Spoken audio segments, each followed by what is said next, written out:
ఒక వీడియోకి కంటెంట్ ఎలా క్రియేట్ చేయాలి? లేదా ఒక ఆర్టికల్ చదివి, ఒక విషయంని తెలుసుకొని, దాని గురించి కెమెరా ముందు ఎలా మాట్లాడాలి? అనేది చెప్తాను. అలాగే మనకు టీవీలలో కానీ, యాంకర్‌లు గానీ, ఇంటర్వ్యూలు చేస్తూ ఉంటారు. డైరెక్టర్‌లను గానీ, యాక్టర్‌లను గానీ, ఏదైనా విషయాన్ని గురించి గానీ, ఇంటర్వ్యూలు చేస్తుంటారు. ఒక సెలబ్రిటీని పిలిచి గానీ, ఇంటర్వ్యూలు చేస్తూ ఉంటారు. ఒక విషయం గురించి మాట్లాడుతుంటారు. వాళ్ళు ఎలా మాట్లాడతారు? ఇవన్నీ కూడా ఇప్పుడు తెలుసుకుందాం. అయితే ఒక కంటెంట్ అనేది ఎలాంటిదంటే భిన్నమైనది. అంటే సహజత్వానికి భిన్నమైనది. ఉదాహరణకి మనిషి భూమి మీద నడుస్తాడు. కానీ జిమ్నాస్టిక్ అంటే ఏమిటి? ఆకాశంలో పల్టీలు కొడుతూ ఒక వింత వింత విన్యాసాలవి. అంటే సహజత్వానికి భిన్నమైనవి, అతీతమైనవి. ఒక మామూలు మనిషి చేయలేనివి. మనకు అతీతమైనవి. కంటెంట్ కూడా అలాంటిదే అనమాట. అంటే వాళ్ళు సెలబ్రిటీలు గానీ, యాంకర్‌లు గానీ, ఒక విషయం గురించి మాట్లాడడం గానీ, అలాంటిది. అంటే మనకు అతీతమైనది. అంటే సహజత్వానికి అతీతమైనదనమాట. ఉదాహరణకి బాబాలు తీసుకుందాం. బాబాలు కూడా మ్యాజిక్స్ చేస్తారు. ఆ మహిమలు ఉంటాయి కదా! అవన్నీ కూడా అంటే చేతిలో నుండి విభూతి తీయడం, లేదంటే తలలో నుండి బంగారం తీయడం, ఇవన్నీ మహిమలు ఎలా చేస్తారు అంటే అవి మ్యాజిక్స్ అనమాట. కానీ తను ఒక మెజిషియనే. కానీ మెజిషియన్ అని చెప్పుకోడు. దీనివల్ల ఏమైతుంది? అతను బాబాగా అవతరించాడు. అంతే తేడా. ఇప్పుడు కృష్ణుడు కూడా ఎన్నో మహిమలు చూపిస్తాడు. అవన్నీ మ్యాజిక్సే. అతను మెజిషియనే. కానీ ఒక మెజిషియన్‌గా కాకుండా తనను తాను ఒక అతీంద్రియ శక్తుల వ్యక్తిగా చెప్పుకున్నాడు. కాబట్టి ఏమంటే అతను దేవుడయ్యిండు. బాబా కూడా మెజిషియనే. కానీ మెజిషియన్‌గా చెప్పుకోలేదు. కాబట్టి అతను ఒక బాబాగా జనంలో గుర్తించబడ్డాడు. అదే ఇప్పుడు మెజిషియన్ కూడా అలాంటి మ్యాజిక్సే చేస్తాడు.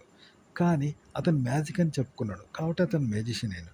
ఇంతే తేడా. అంటే ఒక మామూలు మనిషికి ఒక టీవీలో యాంకర్స్ గానీ, టీవీలో ఒక విషయాన్ని గురించి మాట్లాడే వ్యాఖ్యాతలు ఉంటారు గదా! వాళ్ళకు గానీ తేడా ఏంది అంటే, మనం మాట్లాడే విషయాల్ని మ్యాజికల్‌గా మాట్లాడతారనమాట.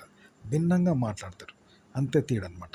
మాట్లాడితే అవి మనకు అద్భుతంగా కనిపించి అబ్బా! ఏం చెప్పార్రా! ఎంత గొప్పగా చెప్పార్రా అనిపిస్తుంది. అంటే నార్మల్‌గా చెప్పకుండా దాన్ని భిన్నంగా చెప్తారనమాట. ఓకే. అలా చెప్తే అది మ్యాజికల్‌గా ఉంటుంది. కాబట్టి జనం వాళ్ళది వింటారనమాట. అంతే తేడా. వాళ్ళకు ఒక మామూలు మనిషికి అంతే తేడా అనమాట. అంతెందుకు ఒక సింగర్‌లాగా మనం పాడలేము. కానీ వాళ్ళు అద్భుతంగా ఎందుకు పాడతారంటే, మనం వాళ్ళలాగానే పాడతాం. వాళ్ళు మనలాగే పాడతారు. కానీ ఆ పాడే విధానం మనకు భిన్నమైన రీతిలో వాళ్ళు పాడతారు. మనం తెలియక మన గొంతుతోనే మనం మనలాగానే పాడతాం. కానీ కాదు.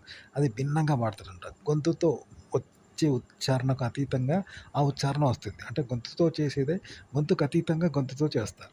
కాబట్టి అది పాట అద్భుతంగా వినసొంపుగా ఉంటుంది. గంతే తేడా వాళ్ళకు మనకు. మనం కూడా వాళ్ళలాగా అలా గొంతుకు అతీతంగా పాడగలిగితే మనది పాట అవుతుంది. వాళ్ళలాగే వస్తుందనమాట రాగం.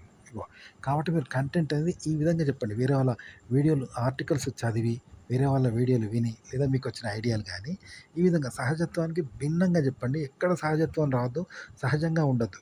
కానీ మీరు భిన్నంగా చెప్తున్న విషయం గానీ, భిన్నంగా మీరు వ్యవహరిస్తున్నట్టు గానీ, జనాలకు చెప్పినా, తెలిసినా మీరు భిన్నంగా కావాలని చేస్తున్నారా అనుకుంటారు. కాబట్టి ఈ విషయం ఎక్కడ పొక్కద్దు. అంటే ఇప్పుడు ఇంటికి దొంగతనానికి వచ్చిండు. వాడు దొంగ అని చెప్పుకుంటాడా? దొంగ ఏం చేస్తాడు? మామూలు వ్యక్తిగా ఉంటాడు. ఉండి వస్తువులు పట్టుకొని అవతల పడతాడు. అంతేగాని దొంగను వాడిని వాడు చెప్పుకుంటే దొరకబడతారు, దొంగ అంటారు. ఇది కూడా అంతే. మీరు మామూలుగా భిన్నంగా మాట్లాడండి. భిన్నమైన రీతిలో మాట్లాడండి. వేరే వాళ్ళ ఆర్టికల్స్ చదివి, వీడియోలు విని విషయాలను గురించి. కానీ అది చెప్పుకోకూడదు. అప్పుడు మీరేమైతారో ఒక ప్రత్యేక వ్యక్తిగా, ఒక యాంకర్‌గా లేదా ఒక వ్యాఖ్యాతగా, ఒక విశ్లేషకుడిగా గుర్తింపు పొందుతారు. మీ వీడియోని ఎక్కువ మంది చూస్తారు. టైటిల్ అయినా ఇలాగే పెట్టాలి. వీడియోలో విషయాన్నైనా ఇలాగే మాట్లాడాలి.